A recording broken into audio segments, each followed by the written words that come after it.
bagaimana Pater bisa menjelaskan secara biblis Gereja Katolik sebagai tubuh mistik Kristus. Katolik!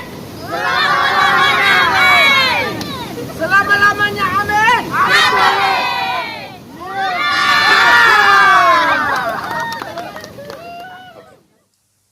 Yang pertama kita harus mengerti apa itu gereja Katolik. Apa itu gereja dulu ya Kak? Apa itu gereja menurut konsep Paulus dulu. Tetapi untuk sampai kepada konteks Paulus, kita harus tahu siapa yang dirikan gereja dulu. Ini jadi soal. Kita harus tahu apa itu konsep gereja dulu Kak. Dan apa nanti sampai kepada gereja dalam konteks teologi atau eklesiologinya Paulus. Harus tahu Bapak, gereja adalah rumah Daud yang baru. Ini penting sekali. Gereja adalah rumah Daud yang baru. Kisah 15 mulai dari ayat 14, Lili. Kisah 15:14. Simon telah menceritakan bahwa sejak semula Allah menunjukkan rahmat-Nya kepada bangsa-bangsa lain, yaitu dengan memilih suatu umat dari antara mereka bagi namanya. Tahan dulu, Lili, pelan-pelan. Ini penting sekali. Simon, Petrus dalam pengertiannya. Yakobus berdiri dan mengatakan Petrus atau Simon. Simon telah mengatakan, baca ini penting. Karena tadi ayat 15 dia katakan begini, melalui mulutku semua bangsa mendengarkan berita Injil dan menjadi percaya. Sekarang konsentrasi di ayat 14. Yakobus berdiri, ayat 13-nya, dia mengatakan, dia harus mengkonfirmasikan apa yang dikatakan oleh primus inter pares. Makanya ketika ayat 14, Yakobus tadi omong begini, Simon telah apa? Simon telah menceritakan bahwa sejak semula Allah menunjukkan rahmat-Nya kepada bangsa-bangsa lain, yaitu dengan memilih suatu umat dari antara mereka bagi namanya. Tahan. Memilih umat dari antara mereka bagi namanya. Ayat 15, ayat 16, langsung ke 16. Kemudian aku akan kembali dan membangunkan kembali pondok Daud yang telah roboh. Tahan dulu Lili. Pondok Daud yang telah roboh. Ingat bahwa Israel adalah rumah Daud. Tetapi roboh, runtuh. Makanya gereja adalah rumah Daud yang baru. Kita harus mengerti itu. Karena itu di sini, aku akan datang dan mendirikan kembali. Baca kembali ayat 16 itu penting sekali. Kemudian aku akan kembali dan membangunkan kembali pondok Daud yang telah roboh. Dan reruntuhannya akan kubangun kembali dan akan kuteguhkan. Supaya semua orang lain mencari Tuhan dan segala bangsa yang tidak mengenal Allah yang kusebut milikku. Demikianlah firman Tuhan yang melakukan semuanya ini. Oke. Sudah Lili, dia akan mendirikan rumah Daud yang baru yang runtuh itu akan. Dan rumah Daud yang baru itu, gereja itu, bukan hanya orang Israel, melainkan semua bangsa boleh tinggal di dalamnya. Karena itu harus mengerti, kalau itu rumah Daud yang baru ini didirikan di atas dasar siapa? Oke, Matius 16 ayat 18. Dan aku pun berkata kepadamu, engkau adalah Petrus, dan di atas batu karang ini aku akan mendirikan gerejaku, dan alam maut tidak akan menguasainya. Oke, saudara-saudariku yang terkasih. Saudara dan saudariku yang terkasih. Berarti kita harus tahu, pondok Daud yang baru ini, yang boleh tinggal di dalamnya adalah seluruh bangsa. Dan Paulus sendiri, Yakobus sudah mengatakan bahwa Simon telah mengatakan bahwa Allah sendirilah yang memilih jemaatnya dari semua bangsa itu di dalam tadi kisah 15 ayat 7 kalau kita baca ke atasnya. Dan yang gereja ini yang dia dirikan itu namanya apa? Namanya tubuhnya. Kolose 1 ayat 18. Ialah kepala tubuh, yaitu gereja. Ialah yang sulung yang pertama bangkit dari antara orang mati, sehingga ia yang telah utama dari segala sesuatu. Dialah kepala dan gereja adalah, Lili, pelan-pelan itu poin penting frase pertamanya. Ialah kepala tubuh, yaitu gereja. Ialah yang sulung, yang pertama bangkit dari antara orang mati. Oke, Sehingga tahan dulu. Cukup, Lili. Kayak pahami. Gereja adalah tubuh. Oke, kita mulai dari situ. Gereja, tapi didirikan di atas dasar siapa? Tubuhnya ini didirikan di atas dasar siapa? Ini penting sekali, saudara dan saudariku yang terkasih. Yang kita tadi, kalau saya sudah mengatakan 1:18 bahwa gereja adalah tubuh. Yesus adalah kepala dari tubuh, yaitu gereja. Sekarang gereja ini, kita harus tahu, kita masuk ke teologinya Paulus sekarang. Gereja ini, tubuhnya ini didirikan di atas dasar siapa? Sudah tadi Petrus. Sekarang kita harus bongkar Efesus 2 ayat 20. yang dibangun di atas dasar para rasul dan para nabi, dengan Kristus Yesus sebagai batu penjuru. Supaya 21-nya, Di dalam Dia tumbuh seluruh bangunan rapi tersusun, menjadi bait Allah yang kudus di dalam Tuhan. bait Allah yang kudus di dalam Tuhan. Dan ingat, rumah Daud yang baru itu, gereja itu didirikan di atas dasar para rasul. Dan Kolose mengatakan bahwa gereja adalah tubuhnya. Dan semua yang bercerai-berai itu, baca ayat 16-nya, disatukan dalam apa? Ayat 16. Dan untuk memperdamaikan keduanya di dalam satu tubuh. Di dalam satu apa? Dalam satu tubuh Dengan Allah oleh salib. Dengan disatukan dalam satu tubuh. Cukup 16. Dalam satu tubuh. Dan tubuh ini apa? Efesus 1, bongkar bab 1 ayat 22-23. Efesus 1, 22, 23. Dengan segala sesuatu yang diletakkannya di bawah kaki Kristus, dan Dia telah memberikannya kepada gereja sebagai kepala dari segala yang ada. Gereja yang adalah tubuhnya. Gereja yang adalah tubuhnya. Kuat situ. Keras. Gereja 23 keras. Gereja yang adalah tubuhnya, yaitu kepenuhan Dia yang memenuhi semua dan segala sesuatu. Karena gereja adalah tubuhnya, maka dia harus pelihara. Efesus 5 ayat 28-29. Siapa yang tidak pelihara tubuhnya? Efesus 5, 28, 29. Demikian juga suami harus mengasihi istrinya, sama seperti tubuhnya sendiri. Siapa yang mengasihi istrinya, mengasihi dirinya sendiri. Sebab tidak pernah orang membenci tubuhnya sendiri, tetapi mengasuhnya dan merawatinya, sama seperti Kristus terhadap gereja. Gerejanya. Oke, kayak pamit. Jadi kalau gereja adalah tubuh mistik Kristus, sudah tadi tubuhnya, dia harus pelihara, dia harus rawat, dia harus beri makan. Dengan apa? Ekaristi, barang supaya makan tubuhku, Sekarang bukan hanya rawat, pelihara.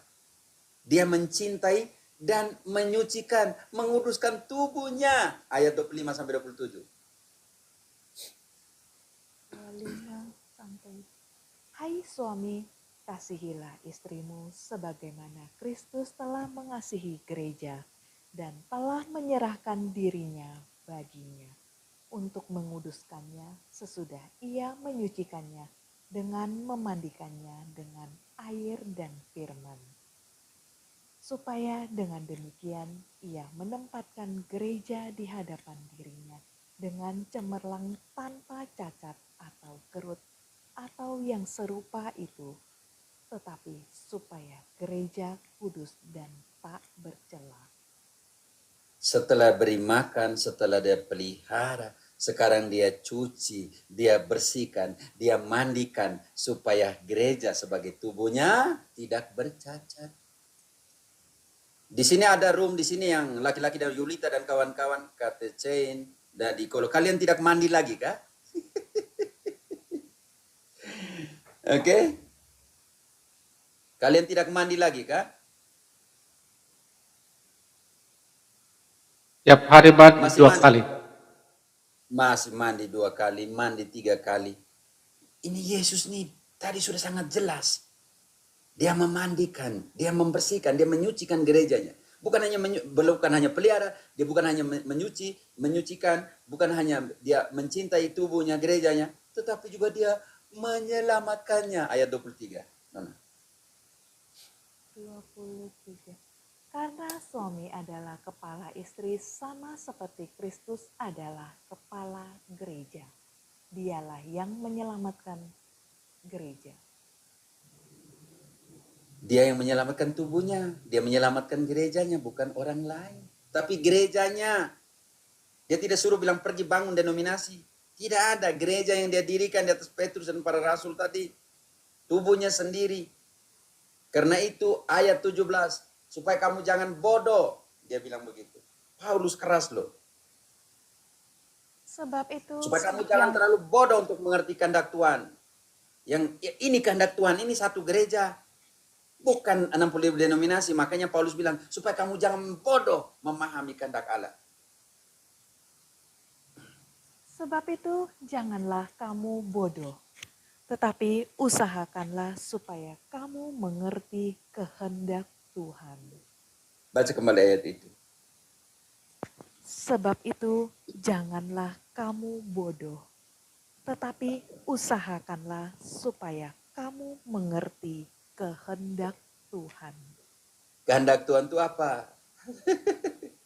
Bukan 60.000 denominasi. Dia gereja dia dirikan satu saja. Itu dia punya kehendak. Oke. Sekarang kita balik ke ayat 4. Kehendaknya Allah itu seperti apa? Bab 4 ayat 4 sampai 6. Berapa gereja? Berapa tubuh? Itu dia punya kehendak. Satu tubuh dan satu roh. Kan dulu. Satu tubuh, satu gereja sudah dijelaskan tadi. Satu roh. Dia punya kehendak itu satu, bukan 60.000. Satu tubuh, satu gereja, satu roh, Roh Kudus, pneuma. Satu tubuh dan satu roh, sebagaimana kamu telah dipanggil kepada satu Satu pengharapan pengharapan. yang terkandung dalam panggilanmu.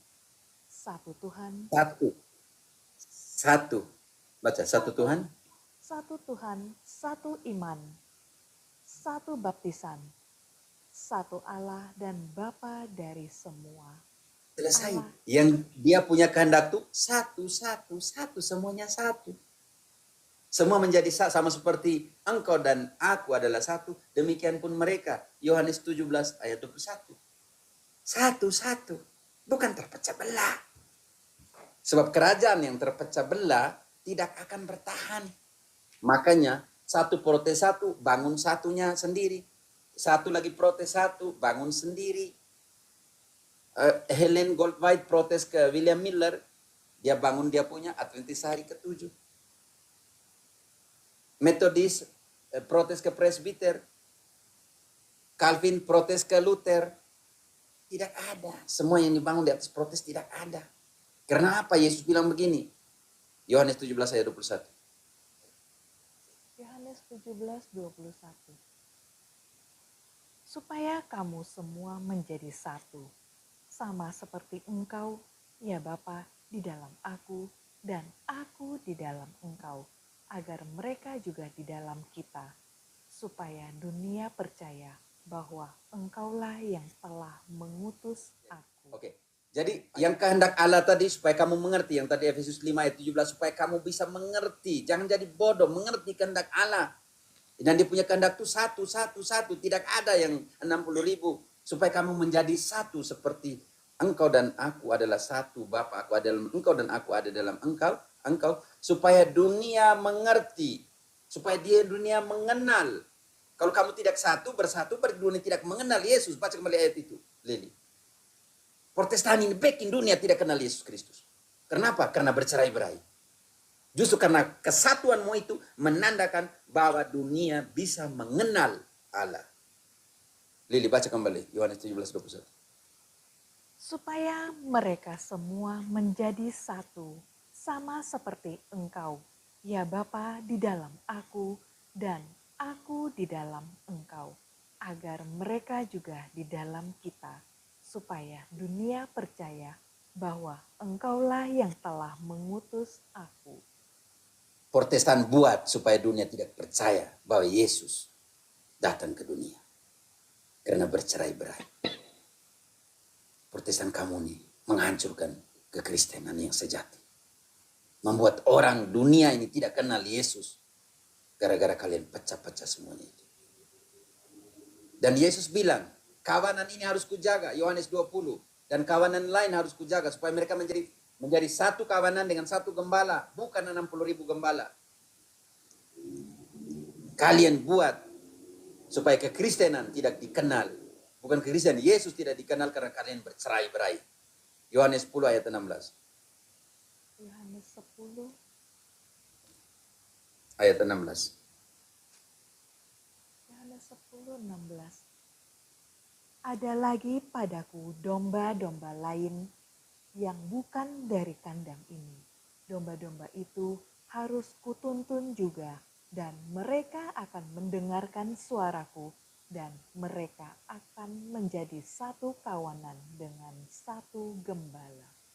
Yesus omong lagi satu kawanan dengan satu gembala. Dan gembalanya siapa? Yohanes 21 ayat 15. Gembalakanlah domba-dombaku.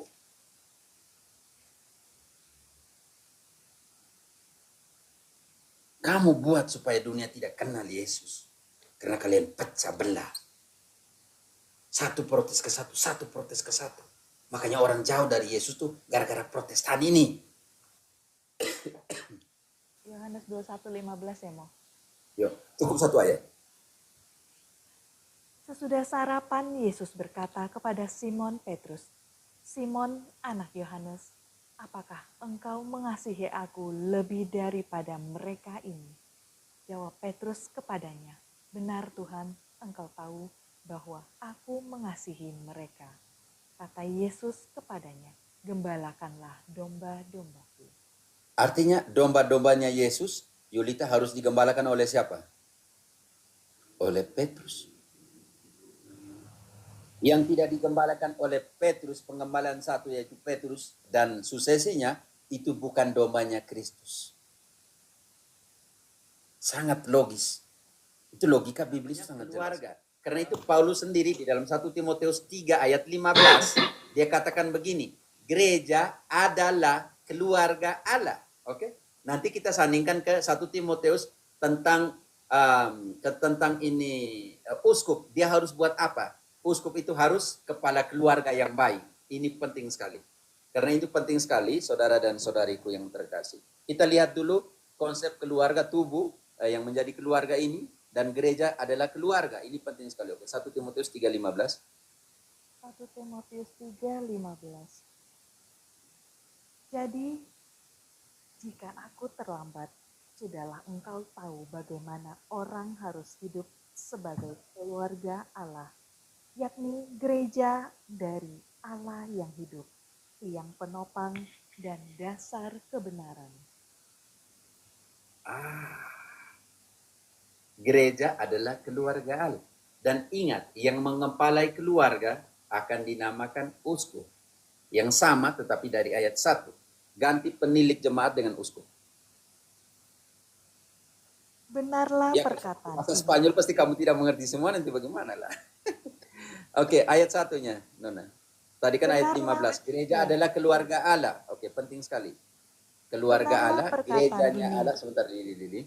Sebentar, kalau gereja adalah keluarga Allah, ini penting sekali. Dan keluarga ini harus dipimpin oleh siapa? Oke, ganti penilik dengan uskup. Ya. Benarlah perkataan ini, orang yang menghendaki jabatan uskup. Benarlah perkataan ini, orang yang menghendaki jabatan uskup gereja menginginkan pekerjaan yang indah. Karena itu, Uskup, Karena itu- penilik jemaat disatukan. Hanya diterjemahkan ke Indonesia penilik gereja. tetapi itu langsung uskup. Episkopal obispo diterjemahkan ke Indonesia sebagai penilik jemaat. Penilik Jemaat itu, jadi itu uskup yang aja. kasihan ya, kasihan. Penilik jemaat itu satu kata yang dalam bahasa Yunani episkopo atau Latin Spanyol obispo. Oke, langsung saja uskup. Jangan dobel-dobel. Penilik lain, Oke, jemaat lain tidak. Diterjemahkan ke Indonesia dalam dua kata. baik, diulang ya, Mo. Benarlah perkataan ini, orang yang menghendaki jabatan uskup menginginkan pekerjaan yang indah.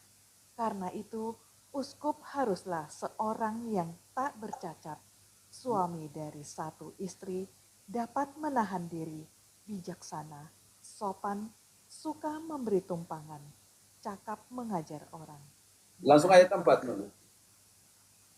Seorang kepala keluarga yang baik disegani dan dihormati oleh anak-anaknya. Lanjut, 5. Jikalau seorang tidak tahu mengepalai keluarganya sendiri, bagaimanakah ia dapat mengurus gereja Allah? Oke, di sini sudah masuk ke dalam pengertian itu, Jerry. Jadi, uskup adalah kepala gereja dan gereja adalah keluarga Allah. Jadi, kepala keluarga ini harus dipimpin oleh seorang yang namanya uskup, bukan pendeta. Seperti itu. Jadi kira-kira seperti itu kan dalam hubungan keluarga, kepala keluarga, gereja sebagai keluarga, dan yang Iya, keluarga Pater. gereja sebagai keluarga ini dipimpin Makanya yang oleh saya bilang. seorang uskup. Oke, jadi Ya, ya, Kakak Pater, yang ku bilang tadi itu kan yang rujukan gereja adalah yang Keluarga. tiang kebenaran karena memang konsisten. Yesus mendirikan gereja dan semua kebenaran sumbernya di gereja, dan itu kemudian nanti Paulus refleksikan masukkan ke itu tadi eklesiologinya dia bandingkan dengan istilah dalam keluarga itu tadi. oke. Dari Jadi keluarga dia Allah. konsisten Ini memang. karena dia rumah Daud dia rumah Daud yang baru. Ya, itu dia. Makanya yang tinggal di rumah Daud itu keluarga, tetapi keluarga ini bukan hanya dari orang Israel, yang tadi dalam Kisah 16 katakan bahwa yang tinggal di situ adalah seluruh bangsa. Dan di rumah Daud ini harus ada yang pegang kunci. Kalau tidak semua orang buka suka-suka ya. Gitu. Kalau tidak semua orang buka tutup suka-suka. Kita sejak masuk rumah kita, mama bilang jam begini, kalau tidak saya tidak buka pintu Katolik! Katolik! Selama-lamanya amin!